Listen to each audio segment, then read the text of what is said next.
Hello mga bata! May tanong ako sa inyo. Paano kung napunta ka sa isang bagong lugar at yung mga tao doon ay di mo pa kilala? You don't know them yet. Paano mo sila kakausapin? Anong gagawin mo? Okay, dapat tayong magtanong. Let's ask, 'di ba? Magtanong tayo tungkol sa lugar, magtanong tayo tungkol sa mga bagay, okay, sa mga tao na nandun, 'di ba? So yun ang ating tatalakayan ngayong linggong ito, ika-6 na linggo or linggo 6 ng quarter 2 o ikalawang markahan, ang tungkol sa mga salitang pananong. Ano ba ang salitang pananong? Ang salitang pananong ay mga salitang ginagamit sa pagtatanong or in asking para malaman ang sagot tungkol sa iba't ibang bagay, tao, lugar at pangyayari. Ginagamit natin ang tandang pananong or question mark kung magtatanong tayo. Isa-isahin natin ang mga salitang pananong. Sino? Ano? Kailan? Saan? Alin? Ilan? At magkano? Unahin natin ang salitang pananong na sino. Ang salitang sino ay ginagamit kapag tayo ay nagtatanong tungkol sa isang tao or person. Sa Ingles, ito ay who. Narito ang mga halimbawang pangungusap. Sino ang guro mo? Ang sagot ay, ang guro ko ay si Binibining Infortuna. So, isang tao si Binibining Infortuna. Sino naman ang tatay mo? Si Pat ang tatay ko. Si Pat ay isang tao. Susunod naman ay ang salitang pananong na ano. Ang ano ay ginagamit kung gusto mong makakuha ng impormasyon tungkol sa isang tao, bagay, hayop o pangyayari. Sa Ingles, ito ay what. Narito ang halimbawa. Ano ang binabasa mo? Binabasa ko ang kwentong Ang Aso at ang Pusa. Ano ang paborito mong hayop? Ang paborito kong hayop ay aso. Dito naman tayo sa salitang pananong na kailan. Ang kailan ay ginagamit sa pagtatanong tungkol sa panahon, petsa o oras. Sa Ingles, ito ay when. Pansinin natin sa mga halimbawang ito. Kailan ang kaarawan mo?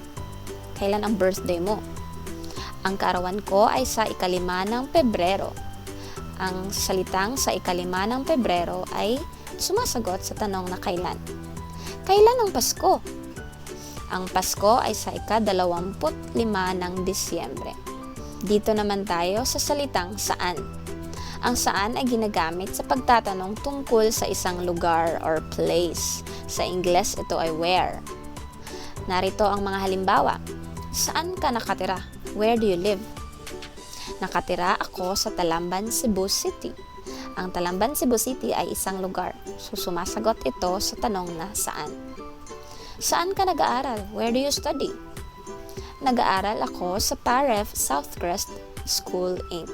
So, sasabihin natin ang lugar ng ating paralan or ngalan ng ating paralan. Susunod nating tatalakayin ang salitang alin. Ito ay ginagamit sa pagtatanong na may pagpipilian or choices. Sa Ingles, ito ay which. Pansinin natin sa halimbawang ito. Alin ang mas gusto mo?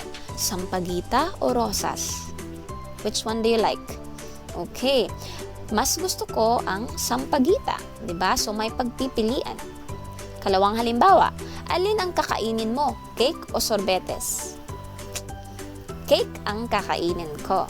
So there, may pagpipilian pa rin. Susunod naman ay ang salitang ilan. Ang ilan ay nagtatanong tungkol sa bilang o dami, number, ng isang tao, bagay o hayop. Sa Ingles, ito ay how many. Pansinin sa pangungusap na ito. Ilan ang kapatid mo? 2 ang kapatid ko. Ilan ang alaga mong hayop? Ang alaga kong hayop ay 1 lang. So there, bilang o number ang sagot dapat. Ang huling salitang pananong naman ay ang magkano. Ito ay ginagamit kung nagtatanong tayo tungkol sa halaga o presyo ng isang bagay. Price, amount. Okay? Sa Ingles, ito ay how much.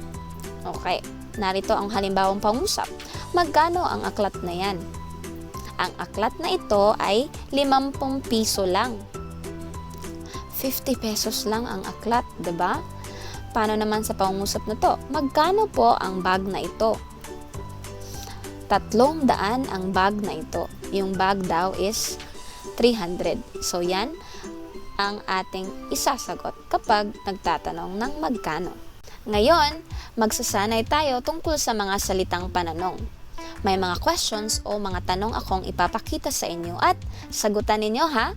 Isulat sa notebook o kaya sabihin. Okay? Handa ka na ba? Okay. So there, unang tanong. Sino ang guro mo sa math? Sino ang teacher mo sa math? Okay. Isulat sa papel o kaya sabihin. Tapos na? Okay. There. Pangalawang tanong.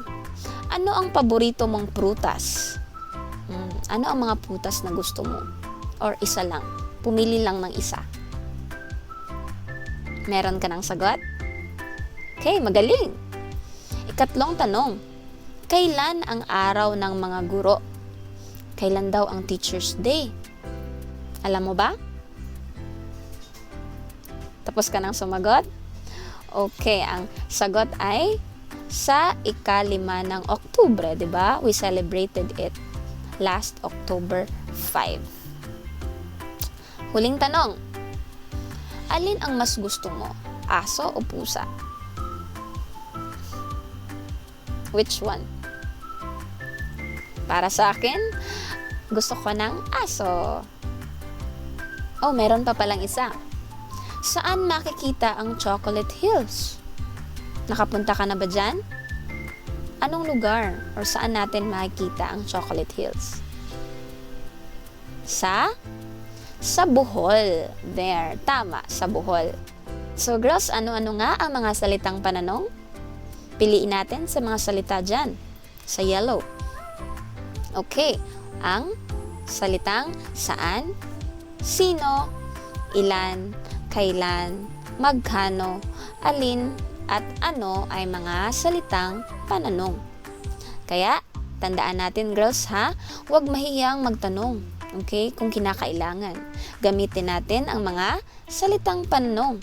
Dahil mas marami tayong matututunan kapag tayo ay nagtatanong. Or if we ask questions, we learn many things. Okay? So there, paalam at salamat girls!